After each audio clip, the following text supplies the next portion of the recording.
Hey guys, how's it going? My name is Sano and welcome back to another video. Today we're going to be taking a look at my picks for the best 5 game updates to have come out in the last 3 years. Now, as always, before we get started, let me just preface this video by stating that this is an opinion-based list. Different people are going to have different ideas and views when it comes to any top 5 or top 10 list like that. And look, that's great, just remember that I make these for fun, so look, don't take them too seriously. Okay guys, with all that out of the way, let's jump into it. So coming in at number 5, we have the Land Out of Time update. Released on the 8th of July 2019, the Land Out of Time, also known as Fossil Island or Anachronia, is a prehistoric style jungle located northeast of Daemonheim. It brought new hunter training methods to the table with Big Game Hunter, a new distraction and diversion allowing players to gain sought after Herblore XP, as well as 8 new Slayer creatures for players to tackle. And on top of all of this, players also had the choice to train their agility on the island-wide agility course. Now, even though the island is a new piece of content for RuneScape, or at least relatively new, it has a fairly extensive history within the game. Mentions of the island first appeared back in the game after an update to the Rework Museum in 2007.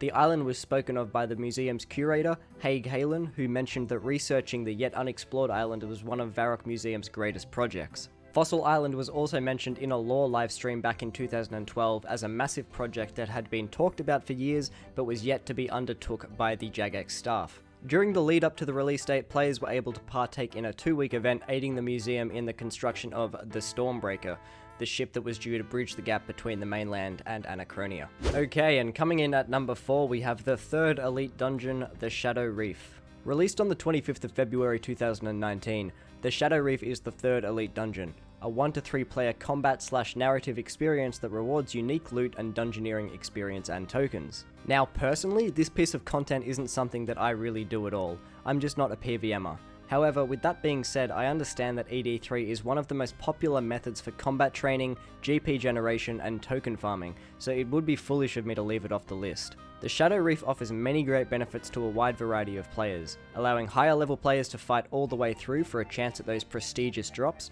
while also allowing lower level players the chance to gain great XP rates along with great GP, just by simply killing the regular mobs and ignoring the main bosses. Taking the number 3 spot, we have the mining and smithing rework. Now, what would this video look like if I didn't talk about this update?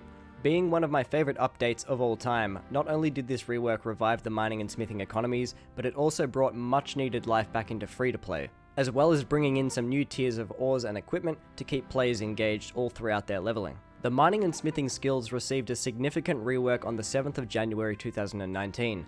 As part of this overhaul, most mining and smithing related content was altered, with changes to skill mechanics, the addition of new tiers of ore and smithing products, and alterations to existing mining and smithing related content, such as monster drop tables. One of the main aims of this rework for mining was to reduce competition over rocks. Previously, players would attempt to mine a rock until an ore was successfully gained. After gaining an ore, most rocks would become depleted, and the player would have to wait for the ore in the rock to respawn. If multiple players were at the same rock, only one player would successfully mine ore from it, while all remaining players would be left with nothing. After the rework, however, most rocks no longer deplete, eliminating this competition. While mining, players now make progress towards obtaining an ore for each strike that they make on a rock. A strike is made every 4 ticks. A blue progress bar above the character's head indicates the progress being made. Once the bar has been filled completely, the player gains an ore from the rock that they are mining. Smithing maintained its 2 distinct processes of smelting and smithing. A new metal bank was added to store ores and bars for use in smithing. The metal bank can be filled with regular or noted ores and bars, and can store up to 2 billion of each core ore and bar.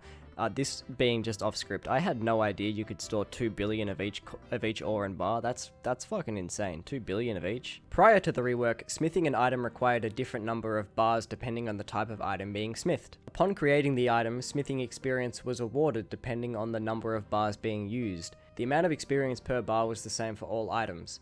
This made smithing items which required the highest number of bars to be the most efficient method of training the skill. Part of the rework to smithing involved making the number of bars required to smith an item affect the amount of time taken to smith the item, and the experience gained from doing so.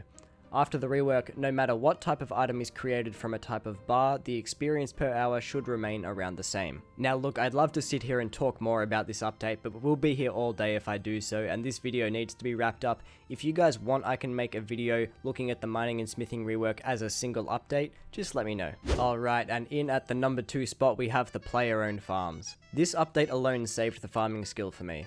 I very much disliked farming up until the 3rd of September when this content was released, but the well-presented and polished nature of the content led me to seriously enjoy everything that player-owned farms had to offer. Players have the ability to farm many different types of animals, ranging from bunny rabbits all the way up to ferocious dragons. The farm has multiple mechanics that players must deal with while tending to their farm. These include, but are not limited to, animal hunger/health, growth stages, perks, traits, diseases, breeding, and many more. These all pave the way for an incredibly enjoyable experience for the player by making the content engaging and enjoyable, without feeling like a grind. The player-owned farm also has a reward shop attached to it. As players farm, they will accumulate beans, which is the currency for player-owned farms. The reward shop offers a variety of items including, but not limited to, farm hands, a selection of animals, trait rerolls, new pens, Master Farmer outfit pieces, and overall farm perks. I always found the rate at which you gain beans from selling animals to be just right.